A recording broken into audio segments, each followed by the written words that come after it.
നമസ്കാരം. ചോറ്റാനിക്കര ദേവീക്ഷേത്രത്തിലെ മകോത്സവം 2-ാം തീയതി മാർച്ച് 2-ാം തീയതി 2 മണി മുതൽ 9:30 മണി വരെയുള്ള സമയങ്ങളിൽ ആളുകൾക്ക് ദർശനം നൽകിക്കൊണ്ട് ആഘോഷിക്കുകയാണ്. ഇതിൻ്റെ മുൻകരുക്കങ്ങളെല്ലാം ദേവസ്വം ബോർഡും പോലീസ് അധികാരികളും നമ്മുടെ ഗ്രാമപഞ്ചായത്തിലെ അധികാരികളെല്ലാം ചേർന്ന് പൂർത്തീകരിച്ചിട്ടുള്ളതാണ്. അതിൻ്റെ മുന്നൊരുക്കങ്ങളെ സംബന്ധിച്ച് ഇന്ന് രാവിലെ ഒരു റിവ്യൂ മീറ്റിംഗ് ഉണ്ടായിരുന്നു. ഇതിൽ അവസാനമായി നമ്മൾ എടുക്കേണ്ട കാര്യങ്ങളെല്ലാം തന്നെ തീരുമാനമെടുത്തിട്ടുള്ളതാണ്.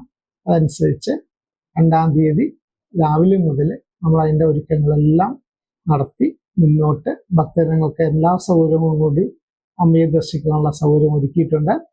കൂടാതെ ഈ തവണത്തെ ഒരു പ്രത്യേകത എന്ന് വെച്ചാൽ തദ്ദേശവാസികളായ ചോറ്റാനിക്കര ഗ്രാമപഞ്ചായത്തിൽ താമസിക്കുന്ന തദ്ദേശവാസികളായ ആളുകൾക്ക് ഒരു പ്രത്യേക ക്യൂ സംവിധാനത്തിലൂടെ കടത്തിവിടണമെന്ന് പഞ്ചായത്ത് അധികാരികളുടെ ഒരു അപേക്ഷയുണ്ടായിരുന്നു. ആയത് പ്രകാരം നമ്മൾ അതിനുള്ള ഒരു ക്യൂ സംവിധാനം കൂടി ഏർപ്പെടുത്തിയിട്ടുണ്ട്. അത് പൂർണ്ണമായും വിജയിക്കും, നല്ല രീതിയിൽ തന്നെ മുന്നോട്ട് കൊണ്ടുപോകാൻ സാധിക്കുമെന്ന് ഞങ്ങൾ പ്രതീക്ഷിക്കുകയാണ്. അതിൻ്റെ കുറച്ച് ഭക്തജനങ്ങളുടെ ആ രീതിയിലും നമുക്ക് ഭഗവതിയെ ദർശിക്കുവാനുള്ള സൗകര്യം ഒരുക്കാവുന്നതാണ്.